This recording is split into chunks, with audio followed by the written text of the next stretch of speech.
اللہ کے آخری نبی صلی اللہ علیہ وآلہ وسلم تاریخ انسانی کے سب سے جامع اور کامل انسان ہیں۔ اعلیٰ انسانیت کے تمام پہلو آپ کی زندگی میں اپنے تمام تر کمال کے ساتھ جمع ہیں۔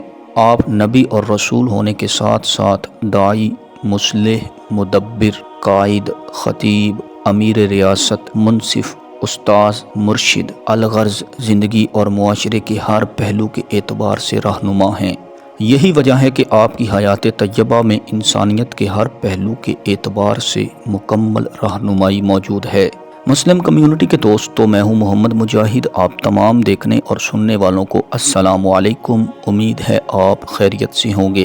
دوستو، آج سے ہم اپنے چینل پر ایک ایسی سیریز شروع کرنے جا رہے ہیں جس کے اندر ہم اپنے پیارے نبی صلی اللہ علیہ وآلہ وسلم کی سیرت طیبہ بیان کریں گے۔ اس سیریز کی یہ پہلی ویڈیو ہے۔ ویڈیو شروع کرنے سے پہلے میں اپنے تمام دیکھنے والوں کو گزارش کروں گا کہ کم از کم ایک مرتبہ نبی کریم صلی اللہ علیہ وآلہ وسلم کی ذات والا صفات پر درود پاک پڑھ لیں۔ دوستو، اللہ پاک کی عبادت اور اطاعت انسان کی پیدائش کا بنیادی مقصد ہے۔ دنیا کی رونق اور نفس و شیطان کے دھوکے سے یہ مقصد نگاہوں سے اوجھل ہو جاتا ہے۔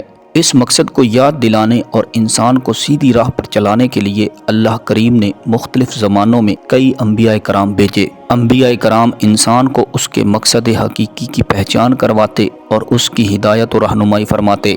یہ انبیاء مختلف زمانوں میں مخصوص قوموں اور ملکوں کی طرف بھیجے گئے۔ سب سے آخر میں اللہ کریم نے اپنے پیارے حبیب صلی اللہ علیہ وآلہ وسلم کو قیامت تک کے لیے تمام کائنات کی طرف نبی بنا کر بھیجا۔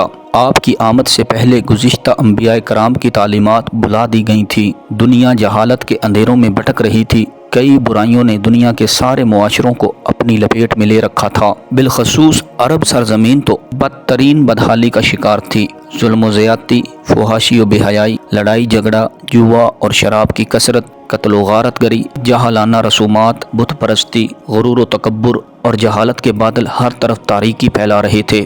ایسے ماحول میں اللہ کے آخری نبی حضرت محمد مصطفیٰ صلی اللہ علیہ وآلہ وسلم کی ولادت ہوئی۔ آپ عرب کے مشہور خاندان قریش کی شاخ بنو ہاشم سے تعلق رکھتے ہیں۔ آپ کا خاندان تمام خاندانوں میں سب سے اعلیٰ ہے۔ خود اللہ کے آخری نبی صلی اللہ علیہ وآلہ وسلم کا فرمان ہے، اللہ پاک نے حضرت اسماعیل کی اولاد میں سے کنانہ کو عظمت والا بنایا اور کنانہ میں سے قریش کو چنا اور قریش میں سے بنو ہاشم کو منتخب فرمایا اور بنو ہاشم میں سے مجھ کو چن لیا۔ مشہور قول کے مطابق واقعہ اصحاب فیل کے 55 دن بعد جب ربیع الاول کا مہینہ تھا، 12ویں تاریخ تھی، پیر کا دن تھا، صبح و صادق کی سہانی گھڑی تھی، رات کی سیاہی چھٹ رہی تھی اور دن کا اجالا پھیلنے لگا تھا۔ 571 عیسوی کے اپریل کی 20 تاریخ تھی جب مکہ شریف میں اپنی والدہ کے گھر آپ کی ولادت ہوئی۔ آپ کے والد گرامی حضرت عبداللہ رضی اللہ تعالی عنہ ہیں جو سیرت و صورت دونوں میں بے مثال تھے۔ ان کا وصال آپ کی ولادت سے قبل ہی ہو گیا جب ان کی عمر 25 سال کی تھی، جبکہ آپ کی والدہ ماجدہ حضرت آمنہ ہیں۔ یہ اپنے نسب و شرف میں قریش کی تمام خواتین میں سب سے افضل تھیں۔ والد کے وصال کے بعد انہوں نے اپنے شہزادے کی تربیت فرمائی۔